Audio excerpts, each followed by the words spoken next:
So I will pass to Professor Rosalie Haddad to introduce Maria Silvia, just for you to listen Maria Silvia and see her own project. And of course, thanks a lot, Maria Silvia, for accepting the invitation. Thank you. Rosalie. Good afternoon. It is a great pleasure and a privilege to introduce a highly reputed academic, Maria Silvia Betti.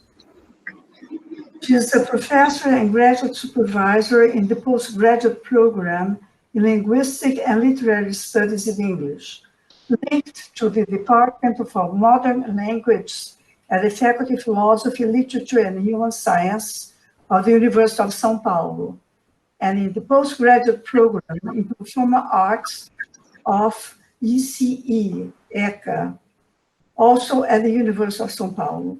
It's a school for theater and also other areas involving arts. She was accredited for the post of graduation supervision at ECA in 2011 in the area of theory and practice for theater research line in theater history. Maria Silvia, the floor is yours. Thank you, Rosalie. Let me ask you something. I have prepared both a PowerPoint and a summary in the form of a text. Which one would be more interesting for me to share? Or maybe I would ask Victor to share for me, because I have sent him both files. What do you think?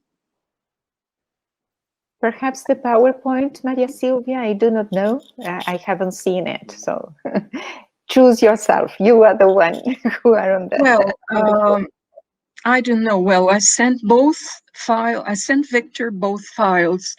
Victor, can you share one of them for me, please?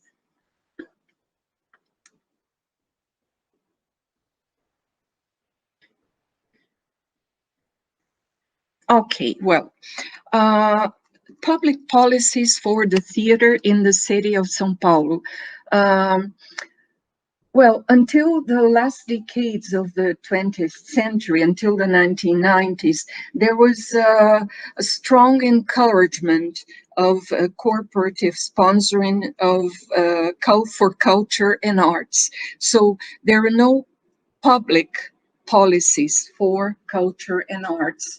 And most of the state responsibilities were transferred to the private sphere, and there was little or almost no transparency in the criteria. There was almost no support to research-based projects in the area of theater. And, well, needless to say, professional theater did not offer conditions for this because it depended on profit and on the commercial return of the work. Along the 1990s, lots of public protests against this state of things took place. And when I say along the 1990s, I mean from the very beginning until more or less 97, 98. In 1998, theater groups in the city of São Paulo organized a movement called Art Against Barbarism. I make a parenthesis here. Barbarism is highly debatable as a concept, but at that moment, it was the concept that resulted from the public debates that took place in the realm of the theater. Next, please, Victor. Okay, so the Art Against Barbarism was not only a public manifesto. It was a public claim from the theater groups for public funding for theater projects that were artistically and provenly based on relevant research. This manifesto was published in an important local newspaper called O Estado de São Paulo. And finally, in 2001, a municipal law for the promotion of theater in the city of São Paulo was approved, and it is still in effect. In Portuguese, it is Lei do Fomento ao Teatro da Cidade de São Paulo. I say that because the term in English is just an approximation with the idea. What did it imply? First of all, a fixed amount of the municipal budget forecast was used to maintain and support projects based on research and artistic development. So this was a great breakthrough and something that had no prior or similar initiative until that moment. Also, a committee, a seven-member committee would be annually chosen to indicate a number of projects by theater groups to be funded with the resources of the law for the promotion of theater in the city of São Paulo. 2 projects were created by the law and offered by the Department of Theater. One of them was the vocational theater, in Portuguese, Projeto Teatro Vocacional, and the other was formation of theater audiences, in Portuguese, Projeto Formação de Público. Next, please, Victor. Well, the vocational theater project intended to stimulate the formation of theater artists, familiarizing the students and the people that took part with theater art and different forms of theater language, different styles of performances. So it really intended to disseminate theater art. And next, Victor. The formation of theater audiences, and this is the one that my presentation is trying to focus on, was created in collaboration between the departments of culture and of education. It intended to stimulate the qualitative and quantitative training of spectators, remembering that since it was in the municipal realm, it was focused on municipal school students and teachers. And municipal school students and teachers were from the periphery of São Paulo, from the less privileged areas, and so it was a project that had a very broad and very important social task in the cultural sphere. Trained monitors that were previously prepared for that, and there were many students from Faculdade de Filosofia, Letras e Humanas, and many students from the School of Arts and Communication too. They visited the schools and in previously scheduled visits, and there was a great deal of interaction between the teachers and students, both before the performance and in the post-performances, the post-performance debates in the theater. In the first 3 years, the project, all the plays in the project were presented in a municipal theater called João Caetano Theater, here in the central area of São Paulo. In 2005, the project was discontinued because there was a change in the municipal administration. And next, please, Victor. It was a period of very intense work, obviously, and it was really a pity because very important aspects were revealed through the project. And these aspects were discussed in lots of pedagogical and artistic researches in the area of pedagogy of theater, education, and also in our case, in Faculdade de Letras, Filosofia e Letras Humanas, in the area of history and Brazilian literature. First of all, longer and deeper discussion was needed as concerns the pedagogical and artistic formation of artists, cultural agents, and teachers. And this doesn't mean that it was poorly planned or that it was not deepened in the correct direction, but that, well, reality was far more complex than previous planning could possibly foresee. And the second aspect that was revealed had to do with the big number of spectators that had their first contact with the theater through the project. There was a huge number, but São Paulo is, well, it's not a city, it's a country, right? At that time, there were around 10 million inhabitants. From then on, we have 2 more million. So what was done reached only up to 5% of the population of São Paulo at that time. And I'm saying this not because I'm, indicating that the project was not well planned or was not developed in the direction it should have been, but that it should have continued so that all this could possibly stimulate further discussion and more researches and the sequence of everything that had been done until that moment. Next, please, Victor. What were the challenges and the questions? Well, we talked about the law for the promotion of theater in the city of São Paulo.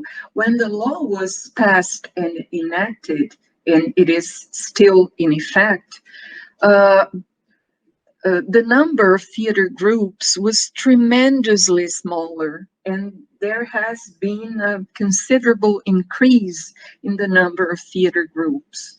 And this is the first big challenge.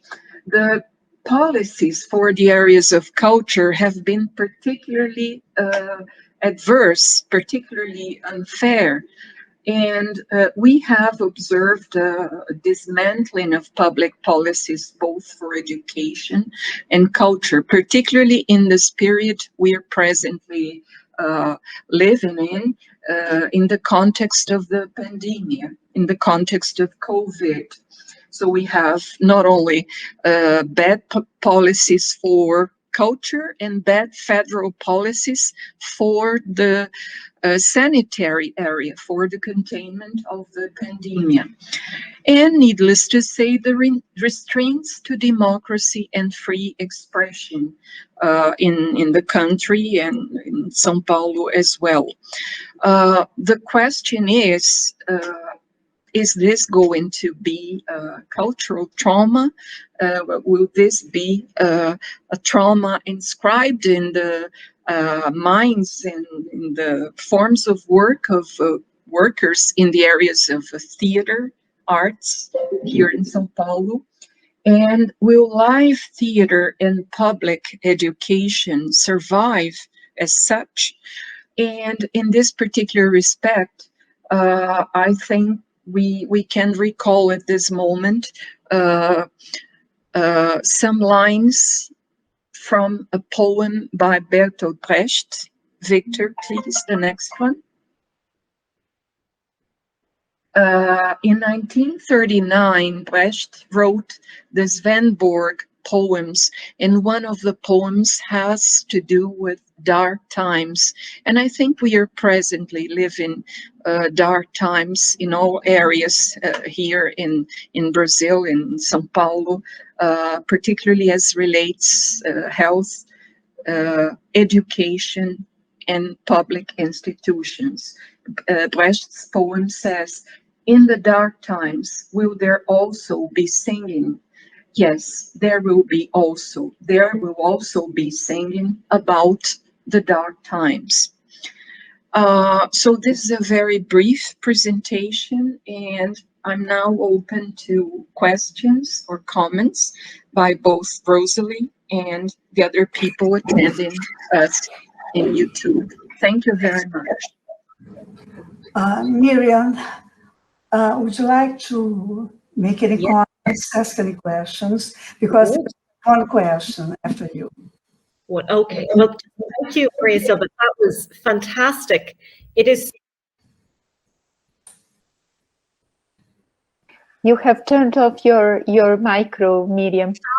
Sorry. Thanks, Lara. And thank you, Maria Silvia. That was fantastic. It is so difficult in Ireland or in Europe to find any scholarship that deals with the relationship between theatre programming and theatre production and policy. Everything is cultural and arts policy. And even within performing arts, that can be 40 subdisciplines. So we get very little of that relationship. And it's so fundamental because obviously what is the policy around funding and production leads to what gets on the stage. What gets on the stage then generates and nurtures the audience. So it's always like a three-stranded approach: your policy and politics, which determines your funding, your content on the stage, and then the development of audiences whose tastes are essentially encouraged over time. And it reminds me, in Ireland at the start of the 20th century, they developed a national theatre as part of the drive for independence. And the plays that became very popular had a high level of traditional settings. It became known as pastoral quality, in short, PQ.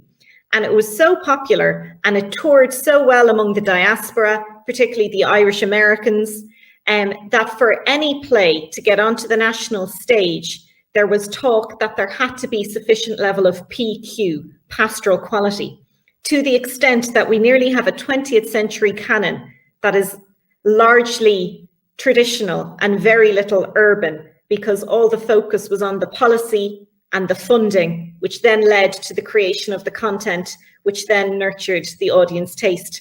So I thought that was really excellent, the way you teased that out. And my question, I'll stop talking. My question is, can you see a clear relationship between those policies around theatre and then the programming of theatrical content? Thank you for your question and for your comments, Miriam. Yes, there are many points of contact, particularly because we here in São Paulo have a huge movement of theater groups in the outskirts of the city. And I think without Art Against Barbarism, we wouldn't have that. And this is something that is characteristic of São Paulo. The city of São Paulo. So if you visit other capitals like Rio de Janeiro, Curitiba, or northeastern and southern capitals, there's nothing compared to this. I don't mean that this is ideal, but there are lots of groups doing lots of different things. And what I have observed is that the contact between these groups and different areas of research in the university has been increasing a lot. On the one hand, this is good. On the other hand, sometimes there are academic resonances in the area of theater that are not what they should have been, but Anyway, the points of contact exist, and I think your question is absolutely pertinent. Thank you. Thank you, Maria. And just if you have other research that is translated into English, because my Brazilian Portuguese is very poor, I would love maybe to follow up at a later stage, because it's really relevant. I'd love to know more. Thank you very much. Thank you, Miriam. Okay, Maria Silvia, I have a question for you. As you know, I'm a producer of plays here in São Paulo. I have already produced 3 plays by Bernard Shaw, co-produced one by Brian Friel, and produced one as independent producer, all Brian Friel.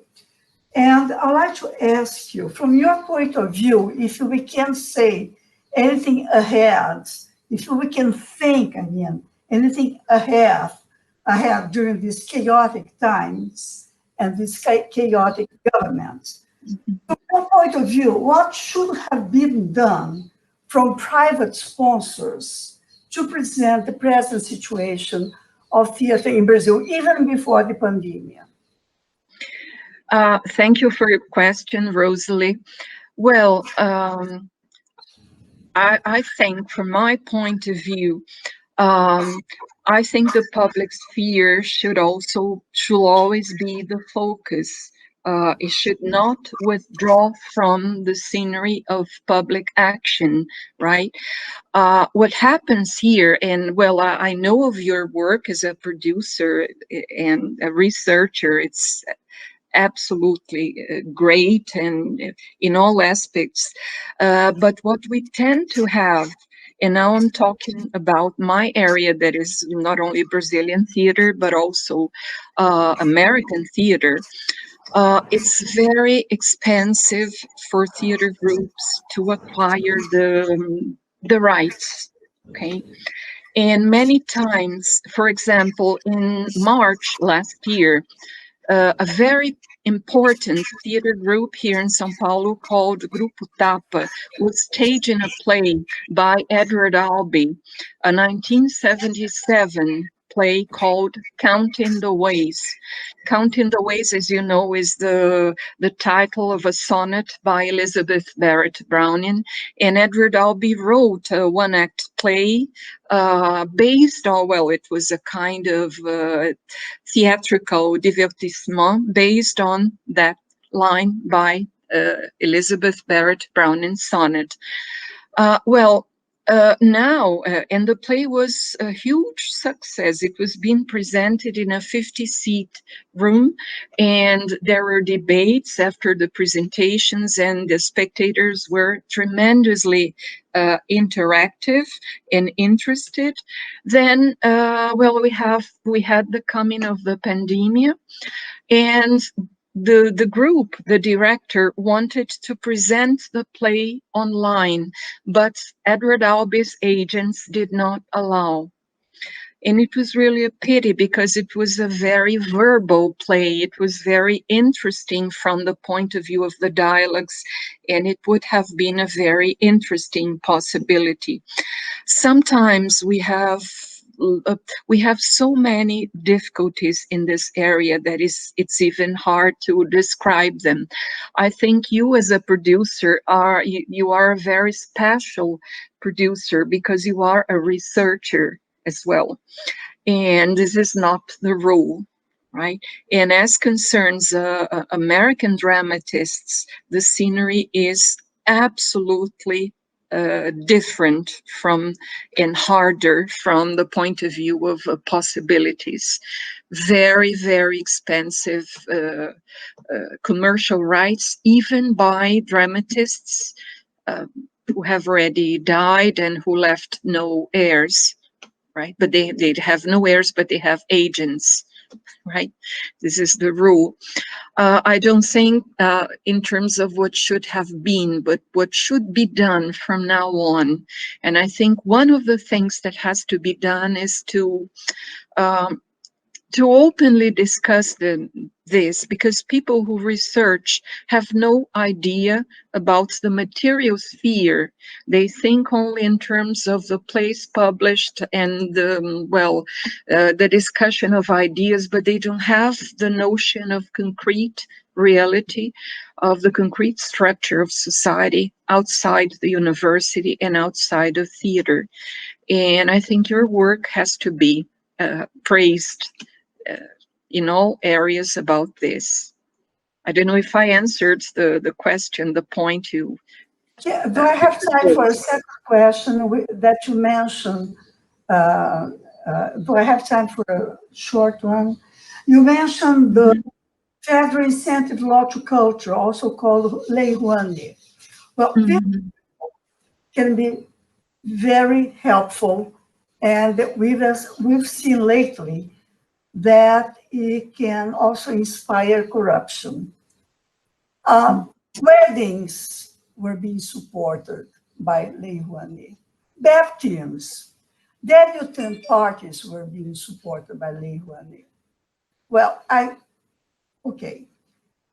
And also several directors whom I know have used the law Rouanet for very good purposes. But I don't think that we have a basis, not only because people don't go inside the stage to know really what's going on with the actors. What we do have is a complete lack of interest, especially from our elite, from our social elite. Help more. Because I know for a fact that many people, I'm not going to mention names because it would be anti-ethic, people who can afford to produce a play, who can afford to produce a musical, and use this Lei Rouanet, the federal incentive law to culture, and they don't need to because they can afford not to use it, and they do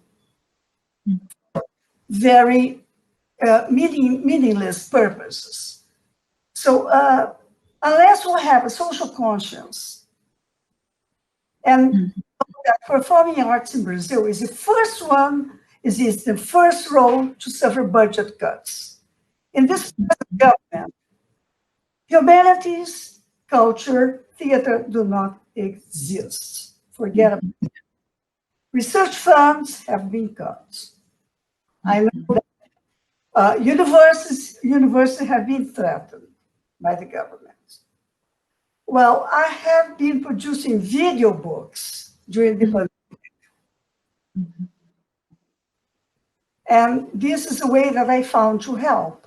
So perhaps, if you know of people that could get together, to improve the state of the theater, of performing arts, here in São Paulo, which is the most rich state, the richest state in the Union. If you open a Veja magazine, the Vejinha, which is an attachment to the Veja magazine, they used to have an enormous selection of plays. I'm not sure now. In Rio, Veja magazine disappeared. No more funds from the house. So what I think is that before we had corruption, now perhaps we still have corruption and zero aid to arts, to humanities in general. And perhaps, Maria Silvia, together we can find a solution. Who knows? Okay, thank you. That's all. I hope so, Rosalie. I totally agree with you. Okay. Thank you very much.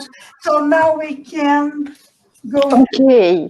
Thanks, Rosalie, a lot for sharing. Laura, I was sorry. Laura, can you repeat, please?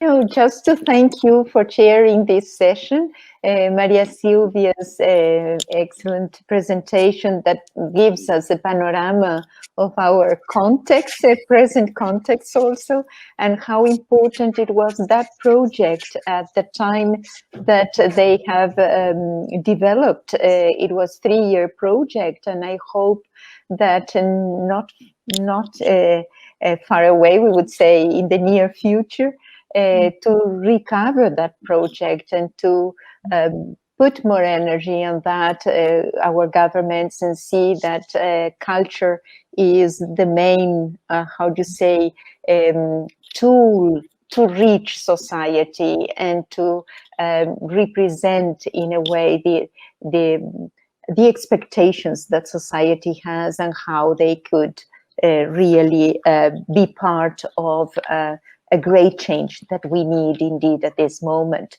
I do not, Munira has opened her video and want to ask something else. If I thank also Miriam for her comments and questions also, because it is important now, Miriam, to find connections with what Maria Silvia is doing here and trying to build up over that, those connections and intersections to continue building up together a project that I hope we can really, oh my God, I was without the video, but I cross fingers that we could hope really develop together. I'm looking forward to it.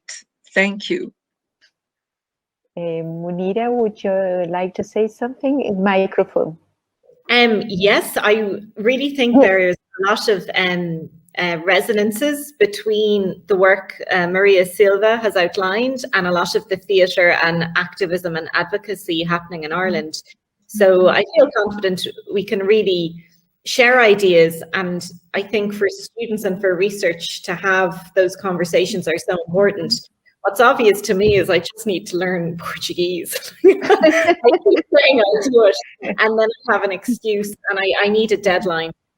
Because really, for it to be a fruitful collaboration, I progress, but I'm very grateful everything was translated into English for me, so that we had this opportunity. It was wonderful. Thank you. Right. Thank you. We will ask Aline to join also. Despite she's not from the state of São Paulo, but she is from Brazil, and so she will be really a very interesting person to be part of this exchange. Well, thank you very much.